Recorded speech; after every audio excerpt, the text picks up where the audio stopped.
শ্রম দিয়া যে কামাই, এই দেহটাকে দিছে আল্লাহ, আল্লাহ দিছে। তাহলে তো যুক্তি এখানেও দাঁড়ায় যে আল্লাহই দিছিল, এখানে তো বাবার সুযোগ ছিল না যে আমি কামাইছি 2.5% আল্লাহকে কেন দিব। আমি যে কামাইছি ওকে যদি প্রশ্ন করা হয় তুমি আসলা কোত্থেকা, তোমাকে অস্তিত্ব দিল কে, তোমার জন্ম কোত্থেকা, তোমার পূর্ণতা কোত্থেকা, তোমার সুস্থতা কোত্থেকা, তোমার যোগ্যতা কোত্থেকা, এরকম 100 না 1000 প্রশ্ন করা যায়। আর ওর যদি মাথা ঠিক থাকে তো আপনি যেরকম আল্লাহ বলতেছেন ওকে আল্লাহ বলতে হবে। আর মাথা যদি নষ্ট হয় তো হয়তো উল্টো বলতে পারে, কিন্তু 2.5% তো দেয় না, পাই হিসাব করে দেয় না। দিতে গেলেও দিলে ধাক্কা লাগে, ঠিক না?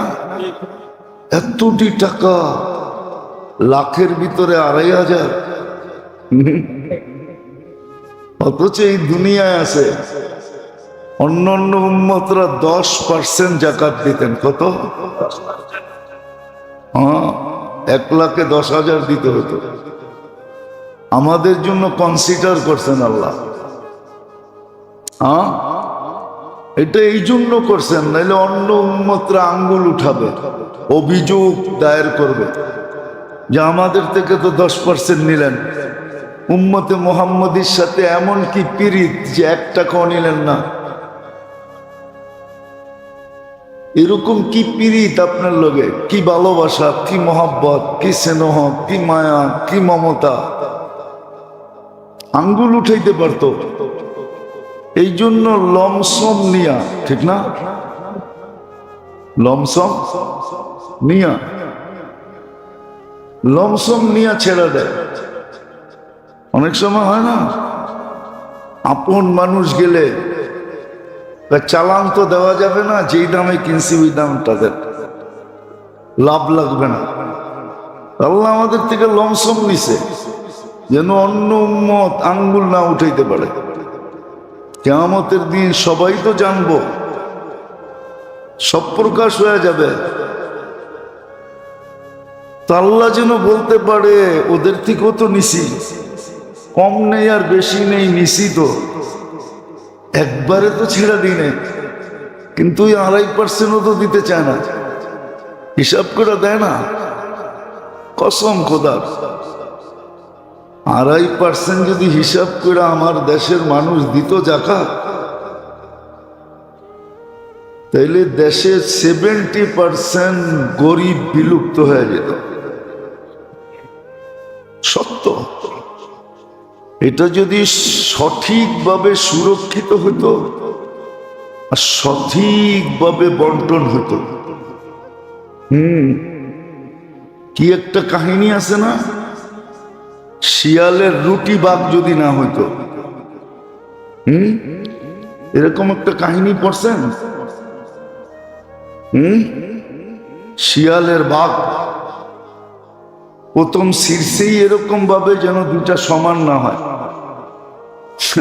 সমান করতে যায় আবার কম হয়ে গেছে, আবার আরেকটা শিরা সমান করছে, ওইখানেও যে দেখে সমান হয় না। এরকম সমান করতে করতে পুরা টাকা বলছে। আমার দেশের অবস্থা হলো এরকম, সমান বন্টন করতে যায় এরকম পুরাটাই পেটে চলে যায়। জাকাত যদি সঠিকভাবে দিত আর সঠিকভাবে সুরক্ষা হইতো আর সঠিকভাবে বন্টন হইতো, তাহলে বাংলাদেশে যাদেরকে আল্লাহ অর্থ দিয়েছেন, আলহামদুলিল্লাহ, বর্তমানে এই অর্থ যদি জমা হতো তাহলে 70% দারিদ্রতা এমনি শেষ হয়ে যেত। 70% মানুষকে বলতে পারত যে তোমরা খালি আল্লাহ আল্লাহ করবা আর মাসের শেষে তোমাদের বিকাশে টাকা আসবে, খাবা আর আল্লাহ আল্লাহ করবা, সারাদিন আল্লাহর নাম জপবা। সম্ভব ছিল, কিন্তু এটার জন্য জরুরি ছিল ওই যে বললাম না, সঠিকভাবে দেওয়া। এটা প্রথম জরুরি, পাই পাই হিসাব করে দেওয়া, আবার সঠিকভাবে সুরক্ষা করা,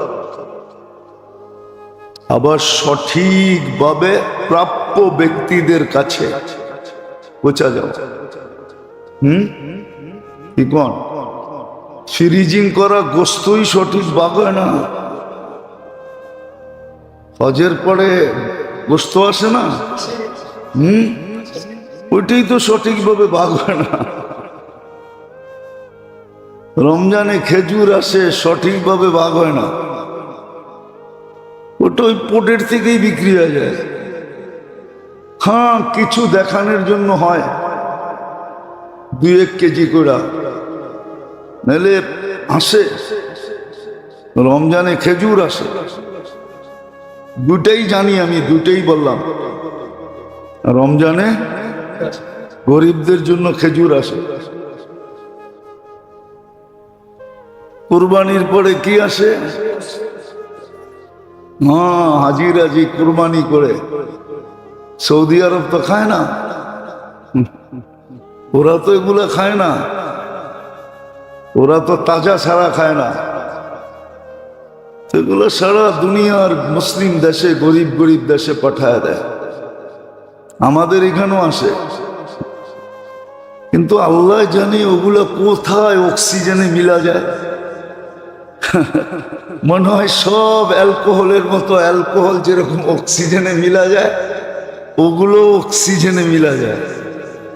হাসির বিষয় না, আমি যেটা বুঝাইতে চাইতেছি এটা আমার আলোচ্য বিষয় না। এগুলো সব কিয়ামতের দিন বাহির হবে। ইয়াউমা তুবলা সারাইর, যেদিন সমস্ত গোপন তথ্য আল্লাহ খুইলা সবার সামনে রেখে দেবে। কোরআন সত্য, সব গোপন তথ্য খুইলা রেখে দিবে। যদি মাপ না করায় যেতে পারলো, আর যদি মাপ করায় যেতে পারলো তাহলে তো ভালো কথা। মনে উঠলো এই জন্য বলতেছি আর কি। হ্যাঁ, আমাদের ঢাকা শহরেও কিছু আছে পর্যটক এরিয়া, ঠিক না? বাংলাদেশে অনেক আছে, ঠিক না? কক্সবাজার, কুয়াকাটা তো সবচেয়ে বড়, রাঙ্গামাটি, সাঙ্গামাটি, বান্দরবন, সুন্দরবন, ঠিক না? এক বাবা বলে পর্যটক এলাকায় বসে কাঁদতেছে। একজন যে জিজ্ঞেস করছে, বাবা কাঁদো কেন? বাবা বোঝেন তো, বয়স্ক মানুষ, দাড়িওয়ালা, টুপিওয়ালা, জুব্বাওয়ালা, পাগড়িওয়ালা। তো জিজ্ঞেস করছে, বাবা তুই কাঁদোস কেন? বলছে, কেন কাঁদি? তোমাকে বললে কাজ হবে? বলছে, বলো বাবা। বলছে, এই মানুষগুলা দেখে কাঁদতেছি। বলছে, কেন? বলছে, আল্লাহ 24 ঘন্টা মাফ করার জন্য ডাকে, আর এই মানুষগুলো একটাও আল্লাহর কাছে মাপ চায় না, অথচ সূর্যের আলে গুনাহ করতেছে। পর্যটক এরিয়ায় তো গুনাই গুনাহ, ঠিক না? না গুনাহ না? অস্বীকার করতে পারবেন? গুনাই গুনাহ, নাফরমানি নাফরমানি। যেই মানুষগুলো তো আল্লাহর কাছে মাপ চায় না, আল্লাহ তো মাফ করার জন্য রাখতেছে। হাদিস এটাই বলে, ইয়াবসুতু ইয়াদাহু নাহারান, সারাদিন মাগফিরাতের হাত প্রসারিত করে বসে থাকে। হাত্তা ইয়াতুবা মাসিআল লাইল, রাতের অন্ধকারে যে গুনাহ করছে ওকে মাফ করার জন্য। ইয়াবসুতু ইয়াদাহু লাইলান হাত্তা ইয়াতুবা মাসিআন নাহার, সারা রাত্র হাত প্রসারিত করে বসে থাকে। কুদরতি হাত, মাগফিরাতের হাত। সূর্যের আলোতে যারা গুনাহ করছে ওরা যেন মাপ চায়। বসে এই জন্য আমি দেখতেছি আর কাঁদতেছি যে হায়, লোকগুলা মাপ করার জন্য অপেক্ষা করতেছে, ডাকতেছে, দরজা খুলা দিছে, দেখলেও তো মাপ চায় না, অথচ গুনায় ডুবতেছে, খুশিতে গুনাহ করতেছে, সেলফি তুলতেছে, চিত্র দেখলে পাগল হয়ে যাওয়ার কথা। তো ওই বাবাকেই দেখতেছে, কয়েকদিন পরে আবার কবরস্থানে বসে কাঁদতেছে। জিজ্ঞেস করছে, বাবা ওই দিন দেখলাম তুই পর্যটক কেন্দ্রে বসে কাঁদতেছস, আজকে কবরস্থানে বসে কাঁদছ কেন? বললে বুঝবে। বলছে, বল না বাবা। বলে, আমি চোখে দেখতেছি এই কবরবাসী 24 ঘন্টা মাপ চাইতেছে, কিন্তু আল্লাহ তাকায়ও দেখেন না, মাপ করবেন তো দূরের কথা। উপরে ছিল তো মাপ করতে করার জন্য ডাকতেছে, ভিতরে গেছে এখন মাপ চাইলো। বড় কঠিন কথা, পাবলে বড় কঠিন কথা, পাবলে অনেক বড় কঠিন কথা, কঠিন যুক্তি, কঠিন বিষয়। আজকে তো মাপ করার জন্য ডাকতেছে, কালকে তো মাপ চাইতে চাইতে চাইতে কোরআনে আছে 1000 বৎসর টানা মাপ চাইতে থাকবে। উত্তর কি আসবে? ক্বালু সাউ ফিহা ওয়ালা তুকাল্লিমু, থাকো, আজকের থেকে তোমার বাক শক্তি হরণ করা হলো, তুমি আর মাপ চাইতে পারবে না, চাওয়ার সুযোগটাও তোমাকে দেওয়া হবে না। ক্বালু সাউ ফিহা, ভালো মতে বুঝি। এই জন্যই কথা শুরুটা এটা দিয়ে করছিলাম যে একটা চিন্তা করা উচিত, প্রত্যেক কর্মের সুন্নত তরিকা কেন দিলেন? প্রত্যেক কর্মের সুন্নত তরিকা আছে, এমনকি এই শরীরটা সাজানেরও সুন্নত তরিকা আছে।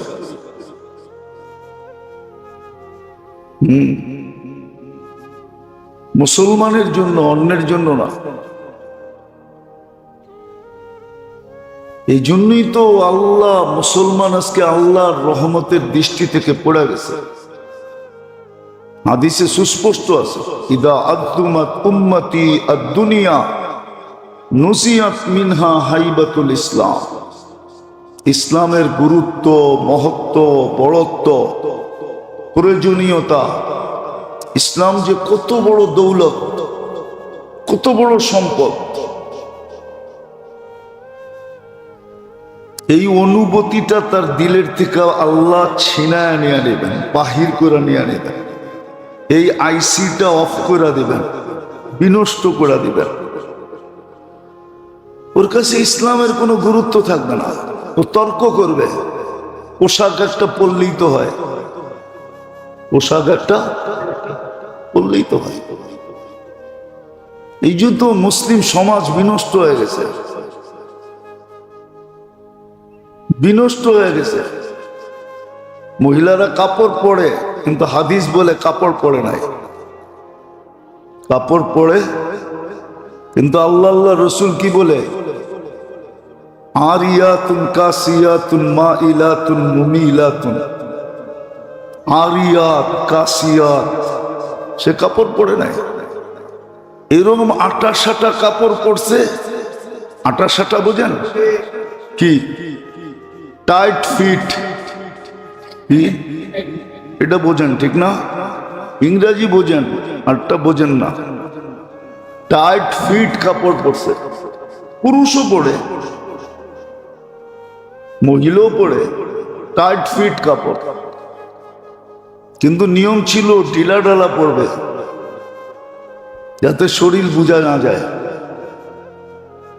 কিন্তু কাপড় পরে কি টাইট ফিট। এটা দ্বারা সমাজ নষ্ট হয়, এটা দ্বারা সমাজ নষ্ট হয়, যুবকরা নষ্ট হয়ে যায়, এমনকি বুড়াও নষ্ট হয়ে যায়। পেপার দেখলে দেখা যায় বুড়াও নষ্ট। কি বাইঙ্গা বললাম না, বৃদ্ধরও নষ্ট হয়ে যায়, পুরো সমাজ নষ্ট, এটাকে মহাসারা বলে। কাপড় পরেও কাপড় পরে নাই।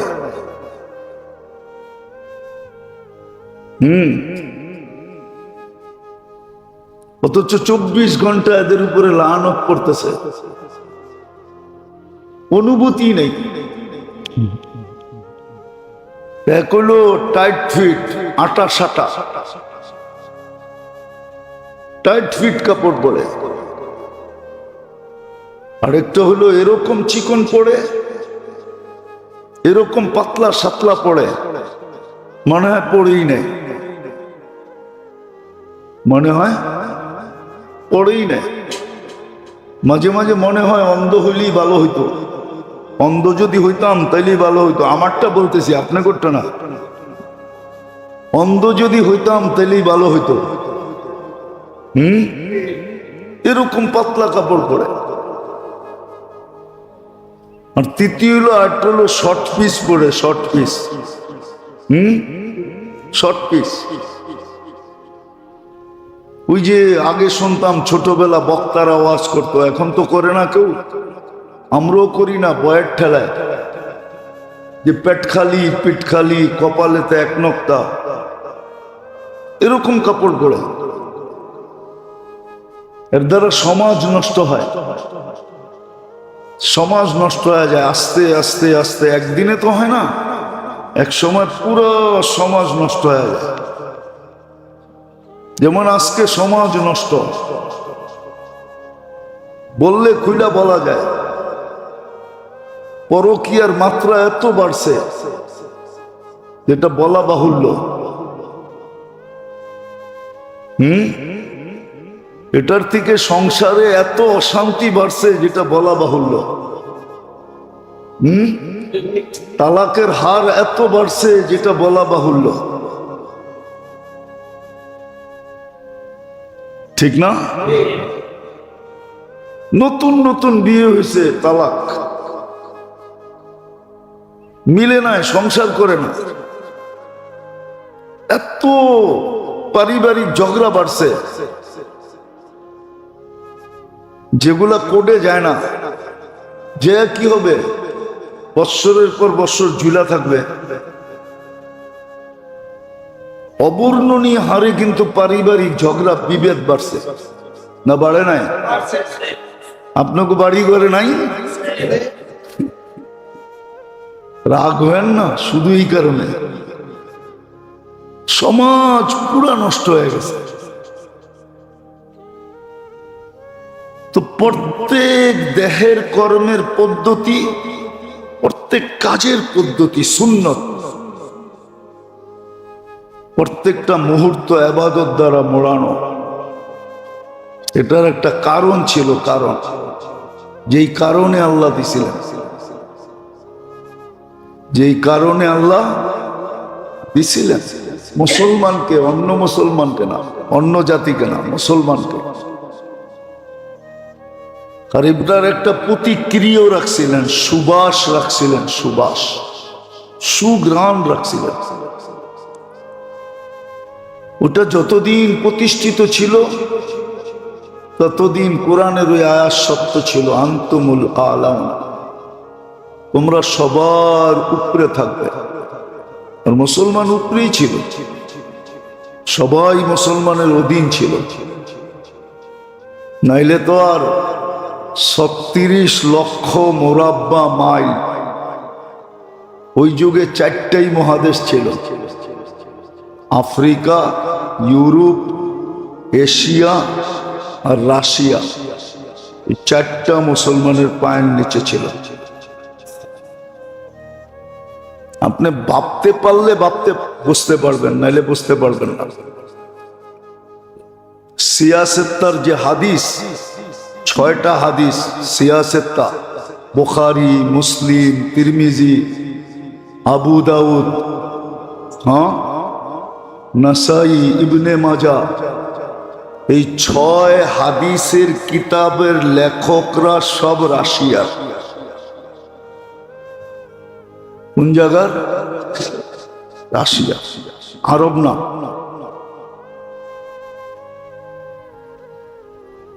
সব রাশিয়া। কেমন সময় ছিল, ভালো মতে মনোযোগ দিয়া, শয়তান না বলি, শয়তান কিন্তু কারো না কারো মাথার উপরে আইসা অমনোযোগী করতে চাবে, উচ্ছৃঙ্খলা তৈরি করতে চাবে। সব রাশিয়ার লেখক, আরব ভূখণ্ডের লেখক না। ইমাম বুখারী রাশিয়ার, ইমাম মুসলিম রাশিয়ার, ইমাম তিরমিজি রাশিয়ার, ইমাম আবু দাউদ রাশিয়ার, ইমাম নাসাই রাশিয়া, ইমাম ইবনে মাজা রাশিয়া। অধিকাংশ হাদিসের কিতাব যারা লেখছেন সব রাশিয়া। আবু হানিফার শুধু ইরাকের, হানাফি মযহাবের যত রাইটার আছে আর লেখক আছে আর কিতাব আছে সব রাশিয়ার লেখা, চেচেনিয়া। এক যুগ ছিল মুসলমান উপরে ছিল, নিচে ছিল না। এদেরকে দেখা দেখা দলে দলে মুসলমান হয়েছে। হ্যাঁ, দেখানো যায়। বাইজিদ বুস্তামি রহমতুল্লাহ এক বৈঠকে 5 লক্ষ মুসলমান হয়েছে। ইমাম আবু হানিফা রহমতুল্লাহ জানাজা দেখা 90,000 মুসলমান হয়েছে, শুধু জানাজা দেখা। একটা সময় ছিল, এই জন্য ভালো মতে বুঝি, নাহলে জীবন আমার, জীবন আমাকে সুযোগ দিবে না। জীবন আমার, দেহ আমার, কিন্তু দেহ আমার পক্ষে না, সে আমার পক্ষে কাজ করবে না। জীবন আমার, সময় আমার পক্ষে কাজ করবে না। সময়কে আমার পক্ষে নিতে হবে, দেহকে আমার অধীন করতে হবে। মনটাও আমার, কিন্তু মন আমার পক্ষে না। কোরআন বলে ইন্নান নাফসা লাআম্মারাতুন বিসু, মন আমার পক্ষে না, আমার পক্ষে তাকে আনতে হবে, আমার পক্ষে আনতে হবে। গোড়ায় শুধু লেগাম লাগাইলে হয় না। লেগাম চিনেন? 2 দিক দিয়ে 2টা লাগায় না? আবার এটার উপরে একজন কন্ট্রোলারও লাগে, যে এটাকে কন্ট্রোল করবে। খালি লাগায় ছেড়া দিলে হয় না, লাগায় ছেড়া দিলে লেগাম কাজ করবে না, উপরে একজন কন্ট্রোলার লাগবে। তো 3টাকে কন্ট্রোল করতে হবে, দেহটাকেও কন্ট্রোল, সময়টাকেও কন্ট্রোল, মনটাকেও কন্ট্রোল। আবার যখন কন্ট্রোল হয়ে যাবে তখন আবার 3টা আপনার পক্ষে আসবে। সময় আপনাকে স্মরণ করায় দিবে এখন এটা করা দরকার। কাজ করতে গেলে দেহ আপনাকে বলবে না, এইভাবে না, বাম দিক দিয়ে চলা যাবে না, রাস্তার ডান দিক দিয়ে চলতে হবে। তখন আবার দেহ আপনার পক্ষে হবে। এরকম মনও আপনার পক্ষে হবে। গুনাহ হয়ে যাবে কিন্তু মন সাথে সাথে বলবে তওবা কর, তো মন সাথে সাথে তওবা করবে, পক্ষে হয়ে যাবে। আর নাইলে ভুগতে হবে। এই জন্য আল্লাহ প্রত্যেক কাজের সুন্নত তরিকা দিছিলেন, যেন মুহূর্তগুলা দামি হয়। সুন্নত তরিকাই দামি বানানোর জন্য। সুন্নতের ছোঁয়া লাগলেই দামি হয়ে যাবে। যেমন মানুষ বলে পরশ পাথর নাই, আমিও বলি পরশ পাথর নাই, কিন্তু হ্যাঁ সুন্নত পরশ পাথর, আল্লাহ রসুলের তরিকা পরশ পাথর। যেই মুহূর্তের কর্মের সাথে সুন্নতের ছোঁয়া লাগবে ওটা দামি, এত দামি যে সমগ্র জগতের বিনিময়। আপনি দেখেন আল্লাহর সুস্পষ্ট কথা, লাউ কানাতিদ দুনিয়া ইনদাল্লাহি তাদিলু জানাহা বাউদা, পুরাটা দুনিয়া, পুরাটা সম্পদের সাথে একটা মশার ডানার সমান যদি আল্লাহর কাছে দাম হতো, তাও কোনো মাসির শরীরে লাগানো ডানা না, যেই ডানাটা মাসির থেকে ছুটা গেছে, ছড়া গেছে, পড়া গেছে, ওটার সমান যদি হতো, তাহলে কোনো খোদাদ্রোহীকে, আল্লাহর বিরুদ্ধাচরণকারীকে, কোনো কাফেরকে আল্লাহ এক ফুট পানি পান করতে দিতেন। লাউ কানাতিদ দুনিয়া ইনদাল্লাহি তাদিলু জানাহা বাউদা মা সাকা কাফিরান শুরবাতা মা। আপনি জানেন না পানির দাম কত? হাইড্রোজেন অক্সিজেন মিলাইলে পানি হয়, আমিও মানি, কিন্তু আরেকটা কেমিক্যাল মানুষের কাছে নাই, যেটাকে হায়াত বলে, হায়াত, জীবন বলে জীবন। পানির অপর নাম কি? জীবন নামের কেমিক্যালটা মানুষের কাছে নাই, আল্লাহ কুদরত দিয়া পানির ভিতরে ঢালে, ওটা মানুষ মিক্স করতে পারে না। এই জন্য মানুষের বানানো পানি খাইলে মানুষ মরে যায়। হাইড্রোজেন অক্সিজেন খাইতে তো থাকেন সারাদিন, খুব কোক শোক এই সেই, কোক তো খান না, শোক খান আর কি। শোক বুঝেন? শোক বুঝেন কি? দুর্মি শোক বোঝেন না? দুঃখ, দুঃখ, ব্যথা। কোক তো খান না, শোক খান আর কি। তো যেটা বুঝাইতেছিলাম, এক ফোঁটা পানি পান করতে দিতেন না। তো সুন্নত হলো পরশ পাথর, যেই কর্মে ছোঁয়া লাগে ওই কর্ম দামি হয়ে যায়। একটা উদাহরণ দেই, তারপরে বুঝবেন। ঘরের থেকে উজু করে মসজিদের দিকে আসলো, সে যেন এহরাম বান্দা বাইতুল্লাহর দিকে রওনা করলো। এহরাম বাঁধা অবস্থায় বাইতুল্লাহর দিকে গেলে যেই পরিমাণ সওয়াব হয়, ঘরের থেকে উঁচু করে মসজিদে আসলে এই পরিমাণ সওয়াব হয়। পরশ পাথর সোনা হয়ে গেল, কেননা সুন্নতের ছোঁয়া লাগছে। কি লাগছে? সুন্নতের ছোঁয়া লাগছে। এরকম হাজারো আছে, কয়টা দেখাম না। বুঝলে একটা দিয়েই বোঝা যায়, বুঝতে চাইলে একটা দিয়েই বোঝা সম্ভব। বাংলায় না একটা প্রবাদ বাক্য আছে, কয় জ্ঞানী মিনারা দেখলেই বুঝে। না, জ্ঞানী ইশারা করলেই বোঝে, আর বেউকুফরে মিনারা দেখাইলেও বোঝে না। বেউকুফকে মিনারা দেখাইলো কি বোঝে না, আর জ্ঞানী ইশারাই বোঝে। বুঝলে একটা দিয়ে বোঝা যায়, করার ইচ্ছা থাকলে একটা দিয়ে দিলে গাইথা যায়, জিন্দেগি চেঞ্জ হয়ে যায়।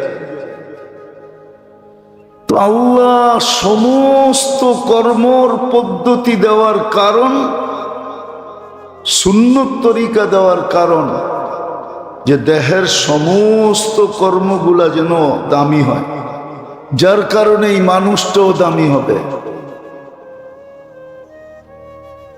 সমস্ত কর্মের পদ্ধতি দেওয়ার কারণ এটা, সমস্ত মুহূর্তে ইবাদত বন্দেগী দেওয়ার কারণ এটাই, শুক্রবার দেওয়ার কারণ এটাই, যে প্রত্যেক মানুষ যেন এক সপ্তাহের গুনাহ শুক্রবার দিয়া মাফ করে নিতে পারে। কেননা গত শুক্রবারে যে জুমা পড়ছে আর আজকে যে জুমার জন্য ছুটে আসছে, হাদিস বলে আল জুমাতু ইলাল জুমাতি কাফারা, মধ্যবর্তী এক সপ্তাহের গুনাহ মাফ।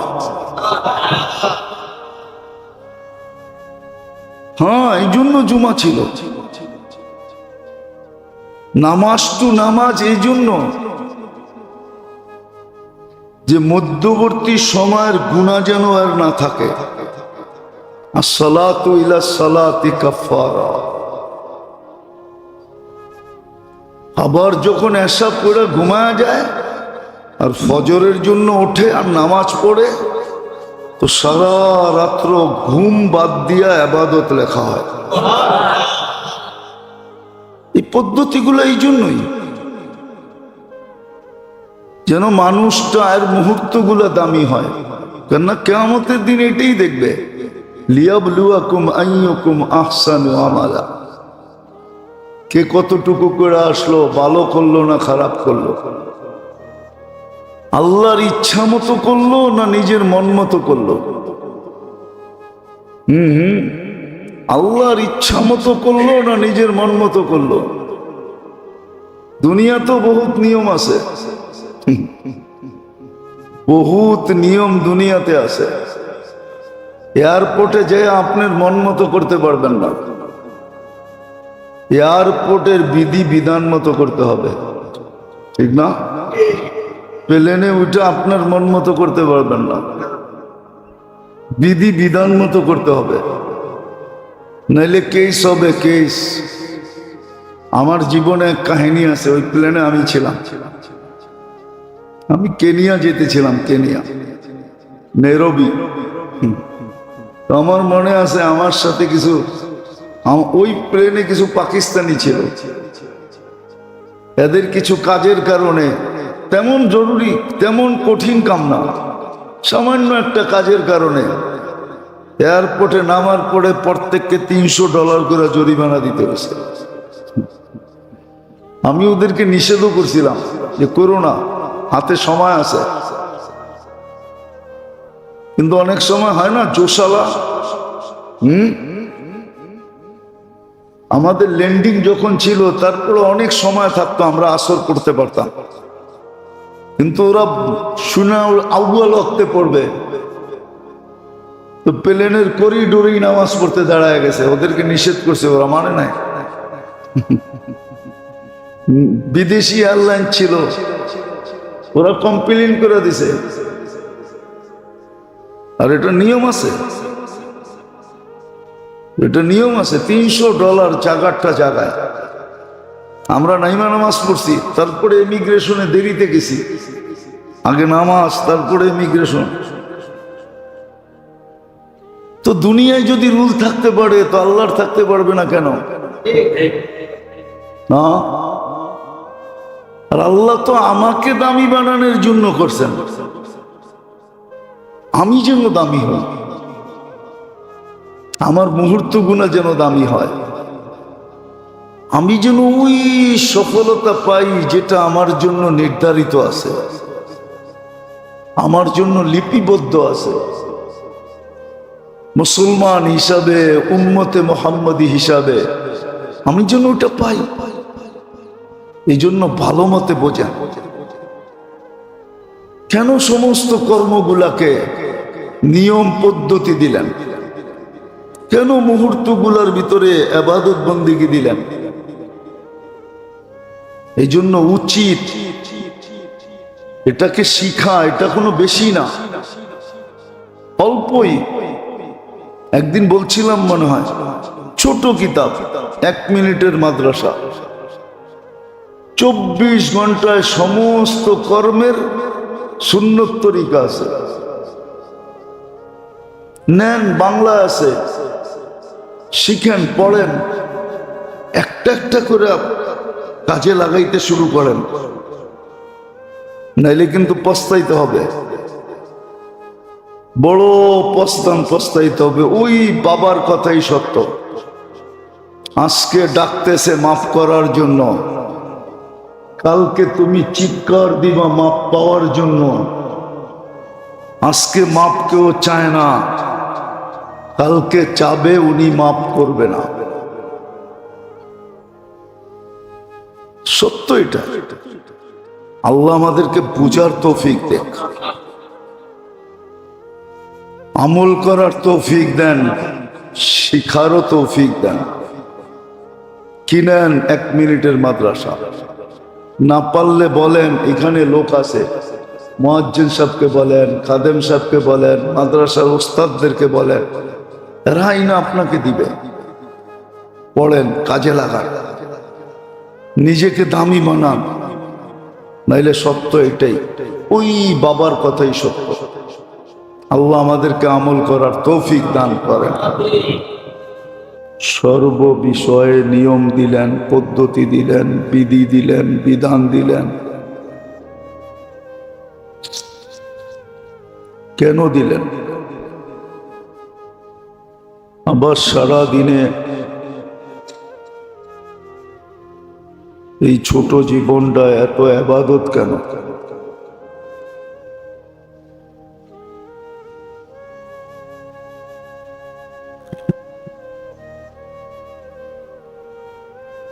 কেননা মানুষের জীবনের কর্মগুলা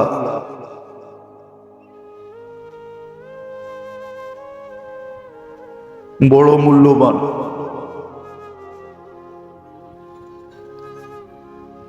যদি সে মূল্যায়িত,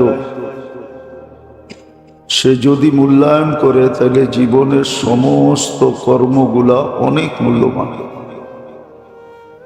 আল্লাহ আমাদের সকলকে গভীরভাবে বুঝা, মনোযোগ সহকারে শোনা এবং আমল করার তৌফিক দান করেন। তো কথা চিন্তা করা উচিত, ভাবা উচিত খুব গভীরভাবে। যে মুসলমানের প্রত্যেক কর্মে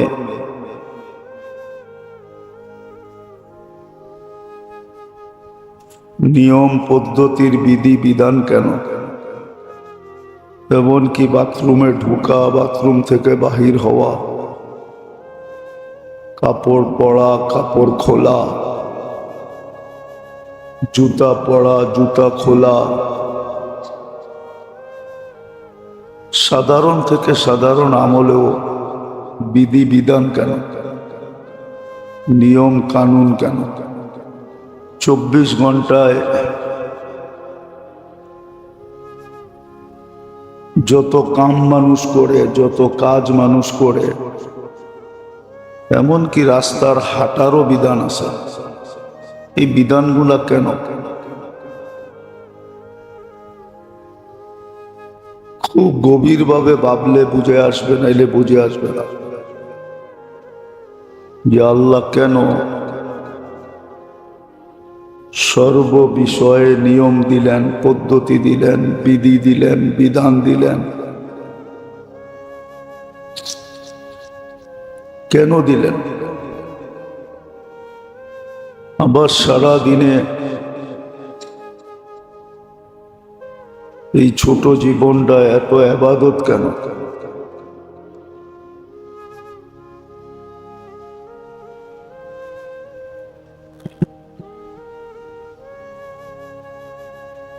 কেননা মানুষের জীবনের কর্মগুলা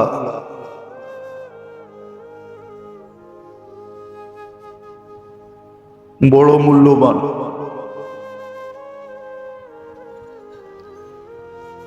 যদি সে মূল্যায়িত, সে যদি মূল্যায়ন করে, তাহলে জীবনের সমস্ত কর্মগুলা অনেক মূল্যবান। এরকম সময়ের মুহূর্তগুলো অনেক মূল্যবান।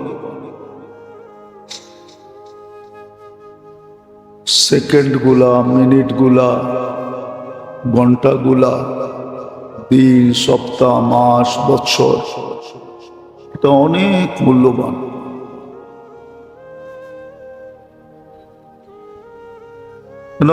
কেননা মানুষকে হিসাব কিতাবের সম্মুখীন হইতে হবে।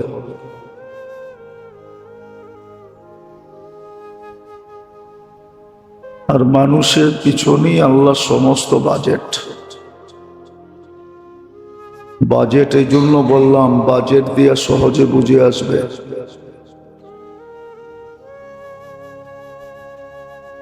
আল্লাহ সমস্ত নেয়ামত মানুষের জন্য।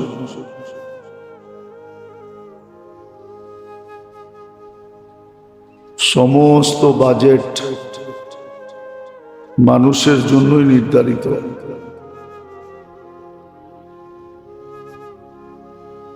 সবকিছু মিলায় জিলায় এটাই বোঝা যায় যে কেন আল্লাহ সর্বকর্মের ক্ষুদ্র থেকে ক্ষুদ্র কাজ এটারও নিয়ম দিছেন, পদ্ধতি দিছেন। 24 ঘন্টা ইবাদত দিছেন, বন্দেগী দিছেন, আবার সপ্তাহে দিছেন, মাসে দিছেন, বৎসরে দিছেন। এই সবগুলো দেওয়ার কারণটা কি?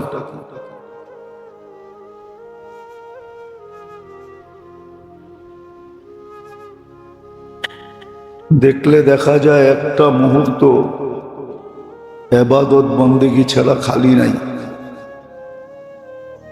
কোনো কাজ এরকম নাই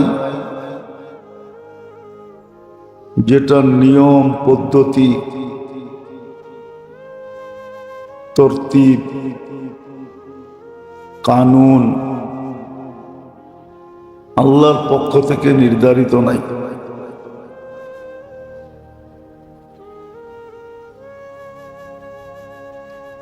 সবকিছুর ভিতরে নিয়মতান্ত্রিক থাকার কারণটা কি?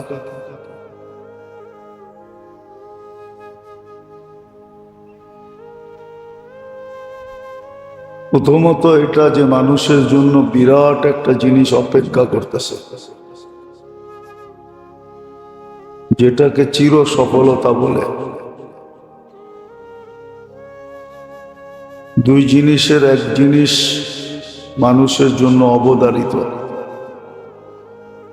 হয়তো সে চিরদিনের জন্য সফল হবে, না হয় সে অসফল হবে।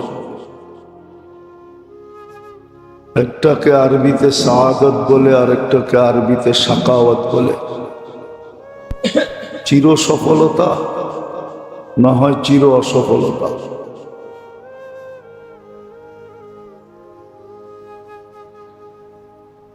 কেননা মানুষের পিছনে আল্লাহ যা ব্যয় করতেছেন, যেটাকে বাজেট বললাম, যা নেয়ামত মানুষ ভোগ করতেছে 24 ঘন্টা, এটার হিসাব কিতাব হবে। একটা পানির ফোঁটারও হিসাব হবে। কোরআন এটাই বুঝায়, লাতুসআলুন্না আনিন নাঈম। প্রত্যেকটা নেয়ামতের হিসাব দিতে হবে। আল্লাহ না করুক, যদি আল্লাহ সম্মুখীন করে দেয়, হইতে পারে এক নেয়ামতের হিসাব দিতে যায় হাজারো বৎসর সময় লেগে যাবে।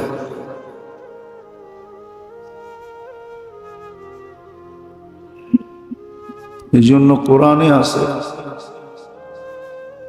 দেখা যাবে 50,000 বৎসর দাঁড় করায় রাখবে, কিন্তু মিলায় দিতে হবে।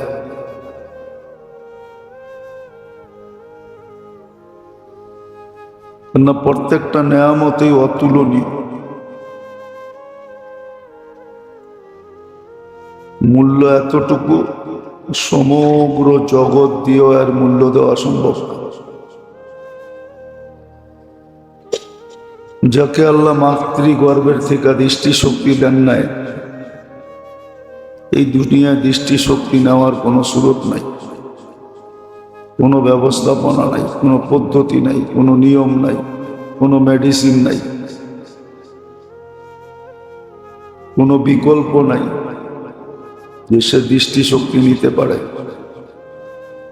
বাকশক্তি নিতে পারে, শ্রবণ শক্তি নিতে পারে। এরকম ভাবে মার পেটের থেকে যদি প্রতিবন্ধী আসলো, তাহলে এটাকে ঠিক করার কোনো পদ্ধতি দুনিয়াতে নাই। কোনো মূল্যের বিনিময়ে নিতে পারবে না। এই সিস্টেমই আল্লাহ রাখেন না। বোঝা গেল প্রত্যেকটা নেয়ামত অতুলনীয়।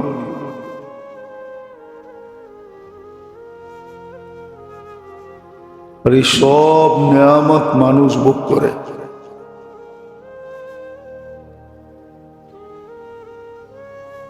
ভালোভাবে গভীরভাবে চিন্তা করলে দেখা যাবে সব নেয়ামত মানুষের জন্য। উপকৃত একমাত্র হয় মানুষ। বিদায় সমস্ত বাজেট যখন মানুষের জন্য, নেয়ামতের হিসাব কিতাব হবে, সফলতা অসফলতার সম্মুখীন হইতে হবে। ওইখানে কোনো যুক্তি তর্ক দাঁড় করানো যাবে না। যতই যুক্তি আজকে মাথার ভিতরে খেলুক না কেন, অনেক যুক্তি অনেক তর্ক আমাদের মাথার ভিতরে খেলে, কিন্তু দাঁড় করানো যাবে না। কেননা যেই যুক্তি দাঁড় করাবো ওটার জবাব আমার মাথার ভিতরেই রাখা আছে, ওটা আজকে ওপেন হয় নাই। এই জন্য দুনিয়া বলে মানুষের ব্রেন দুনিয়াতে ঊর্ধ্বে 15% ওপেন হয়েছে,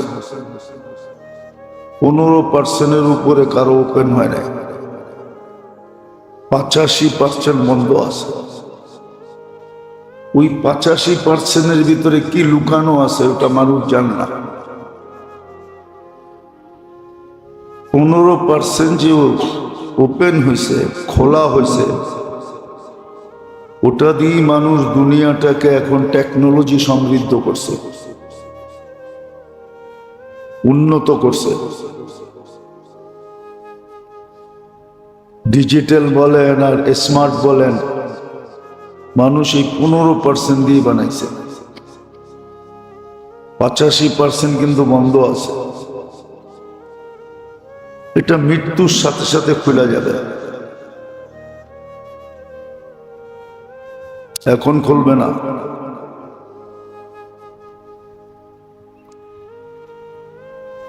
এই জন্যই আল্লাহ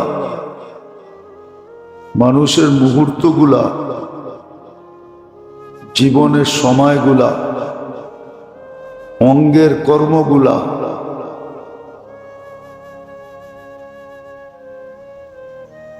মানুষটা এই 3 জিনিস, মানুষের জীবনের মুহূর্তগুলা, মানুষের 24 ঘন্টার কর্মগুলা, যার সুবাদে এই মানুষটা এরকম দামি হয়। এর আগেও বলছিলাম যে সৃষ্টি তো তাকে সমীহা করবেই, সমগ্র সৃষ্টি তাকে ইজ্জত দিবে, সম্মান দিবে। এমনকি ফেরেশতা পর্যন্ত তাকে সম্মান করবে। আরো ঊর্ধ্বে চলে যাওয়া যায়, আল্লাহ পর্যন্ত তাকে ভালোবাসবে। সে আল্লাহর কাছে ভালোবাসার পাত্র হবে।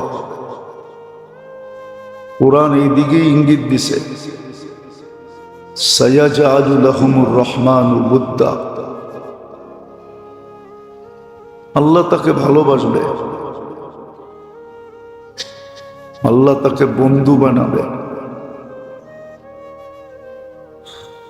সে আল্লাহকে পাবে, আল্লাহর সাথে তার গভীর সম্পর্ক হবে। আল্লাহ রসুলের সাথে তার নিবিড় সম্পর্ক হবে। দুজনের বড় কাছের হবে, দুজনের কাছেই পরিচিত হবে, প্রসিদ্ধ হবে। মানুষ প্রসিদ্ধ হইতে চায়, এটা মানুষের স্বভাব, কিন্তু শুধু দুনিয়ার জীবনে প্রসিদ্ধ হইতে চায়। দুনিয়ার জীবনে প্রসিদ্ধ হইলে কতক্ষণ প্রসিদ্ধ হয় এটা মানুষের জানা আছে। ছোটবেলায় ইতিহাসের পাতায় যাদের নাম পড়ছি, বর্তমান ইতিহাসে একজনের নামও নাই। ছোটবেলা আমরা যখন স্কুলে পড়ছি তখন ইতিহাসের পাতায় যাদের নাম পড়ছি একজনের নামও এখন ইতিহাসের পাতায় নেই। বর্তমান স্কুল কলেজের ছেলেরা একজনের নামও জানে না।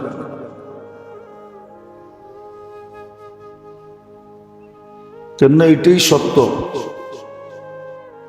100 বছর আগে যারা থাকে ইতিহাসের পাতায়, 100 বছর পরে আইসা তারা মুছা যায়, আবার নতুন কিছু মানুষ ইতিহাসের পাতায় আসে।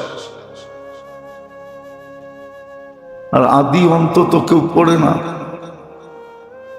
দুনিয়ার শুরু থেকে এই পর্যন্ত কেউ পড়ে না।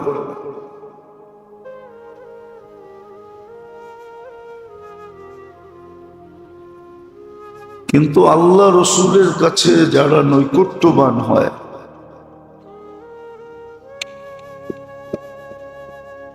ওদের নাম চিরদিন থাকে। সাহাবায়ে কেরামের নাম কিয়ামতের সকাল পর্যন্ত মোছা যাবে না। আউলিয়ায়ে কেরামের নাম কিয়ামতের সকাল পর্যন্ত মুছবে না। মুহাদ্দিসিনের নাম কিয়ামতের সকাল পর্যন্ত মুছবে না।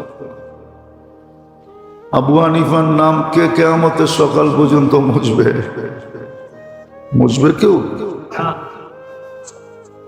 শাফি রহমতুল্লাহ আলাইহির নাম, আহমদ ইবনে হাম্বল রহমতুল্লাহ আলাইহির নাম, মালিক রহমতুল্লাহ আলাইহির নাম, হাদিস যারা লেখছে এদের নাম কিয়ামতের সকাল পর্যন্ত মুছবে না। কিন্তু হাজারো কোটি নাম এই পর্যন্ত মুছে গেছে। যেটা আমি বুঝাইতে চাইতেছিলাম, যদিও প্রশ্নের ভঙ্গিতে, আল্লাহ করুক আমরা ভাবি সর্বকর্মের তরতিব কেন আল্লাহ দিলেন, নিয়ম পদ্ধতি কেন দিলেন, বিশেষ করে মুসলমানের জন্য। যে মুসলমান না তার জন্য ভিন্ন কথা, সে যেমন খুশি তেমন জীবন কাটাইতে পারে। আর এটা শুধু সুস্পষ্ট ঘোষিত, যেমন খুশি তেমন জীবন কাটাও, তামাত্তাউ কলিলান, যেমন খুশি তেমন চলো অল্প কয়েকদিন। ফাইন্নাকুম মুজরিমুন মাসিরুহুমুন নার। তারপরে তার জন্য ওই বাধ্যতার জীবন, জাহান্নাম বাধ্যতার জীবন। ওইখানে আল্লাহ মানুষকে বাধ্য করবে, কোনো মতে বিপরীত করার কোনো সুযোগ নাই। আর বিপরীতে জান্নাত, মন চাহি জীবন, মা তাস্তাহি আনফুসুকুম।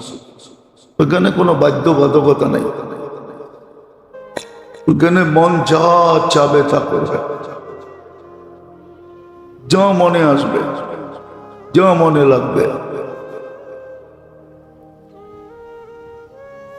প্রত্যেক কাজের পদ্ধতি কেন, নিয়ম কেন, বিধি বিধান কেন,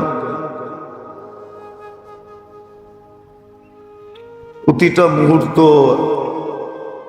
ইবাদত কেন, বন্দেগী কেন,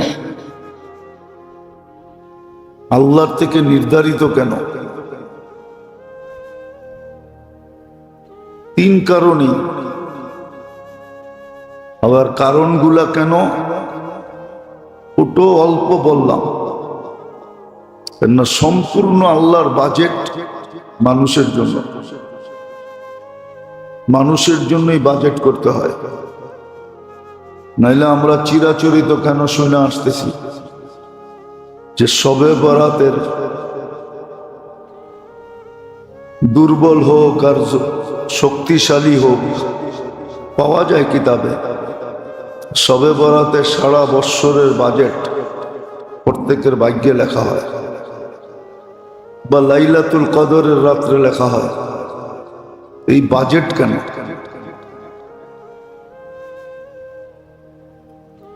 বাজেট কেন? ঢাকা শহরে এরকম এলাকা আছে,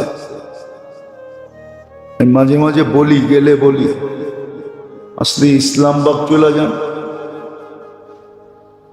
ইসলামবাগ পুরাটা মেনি কারখানা দিয়া ভরা,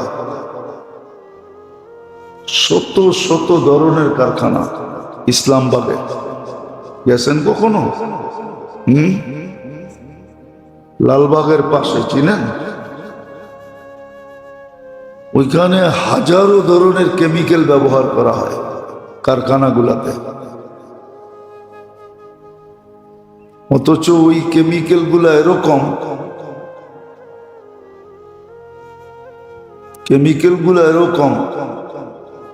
যে এক ফোঁটা পেটে গেলে মানুষ বাঁচবে না। ওই কেমিক্যাল গুলা ওয়েদারের ভিতরে ছড়ায় না? না ছড়ায় না? কখনো হাজারিবাগ গেছেন? ট্যানারি যখন ছিল, গেছেন কেউ? কেমন সুগ্রাম, আতর ফেল, ঠিক না?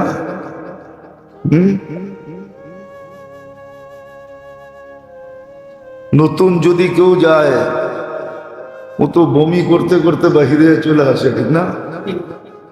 কিন্তু ওইখানের কর্মচারীরা থাকতেছে না, ওটার ভিতরেই ঘুমাইতেছে, ওটার ভিতরেই খাইতেছে, ওটার ভিতরেই 24 ঘন্টা কাটাইতেছে, ঠিক না? হ্যাঁ, কিন্তু ওই জিনিসটাকে আল্লাহ অক্সিজেনের সাথে মিলতে দেয় না। হ্যাঁ, চামড়া শোধন করতে বড় কঠিন কেমিক্যাল লাগে। আল্লাহর ইহসান যে এই কেমিক্যাল গুলা তেজস্ক্রিয়া আল্লাহ অক্সিজেনে মিলতে দেন না, ওয়েদারে মিলতে দেন, কিন্তু অক্সিজেনে না। অক্সিজেনে যদি মিলতে দিতেন তাহলে টানতে টানতে আমাদের ফুসফুস ফাঁকি হয়ে যেত। ফাঁকি বুঝেন? পাউডার। আল্লাহ মিলতে দেন না। আল্লাহর নিজাম। ঢাকা শহর দূষণে ভরা, কিন্তু আজ পর্যন্ত বিজ্ঞান ঢাকা শহরে অক্সিজেনে দূষণ পান নাই। হ্যাঁ, প্রাকৃতিক ভাবে এটা দূষণ আলা, ওয়েদার দূষণ, কিন্তু অক্সিজেন দূষণ না। অক্সিজেন পিওর, নাহলে আমরা বেঁচে আছি কেমন? আমরা তো সব মরে যেতাম।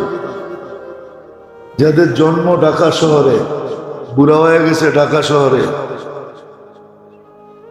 মরে যেত সব। বিজ্ঞান এই কথা একমত হবে। তো আল্লাহর সমস্ত বাজেট মানুষের জন্য, প্রচেষ্টা মানুষের জন্য, নেয়ামত মানুষের জন্য। আবার মানুষের জন্যই সফলতা অসফলতা। মানুষের সাথে আরেকটা জাতি আছে যেটাকে চোখে দেখা যায় না, জিন। জিনের জন্য সফলতা অসফলতা, চির সফল হবে, না হয় চির অসফল হবে।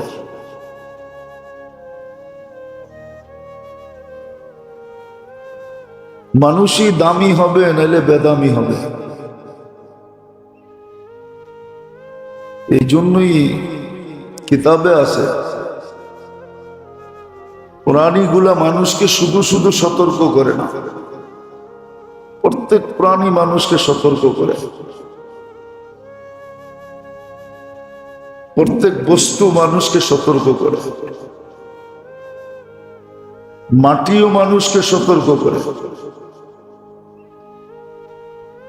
হ্যাঁ, সূর্যও মানুষকে সতর্ক করে।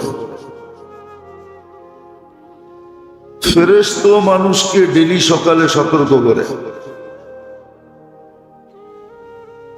আল্লাহ তো করেন, আল্লাহর রসুল তো করেন।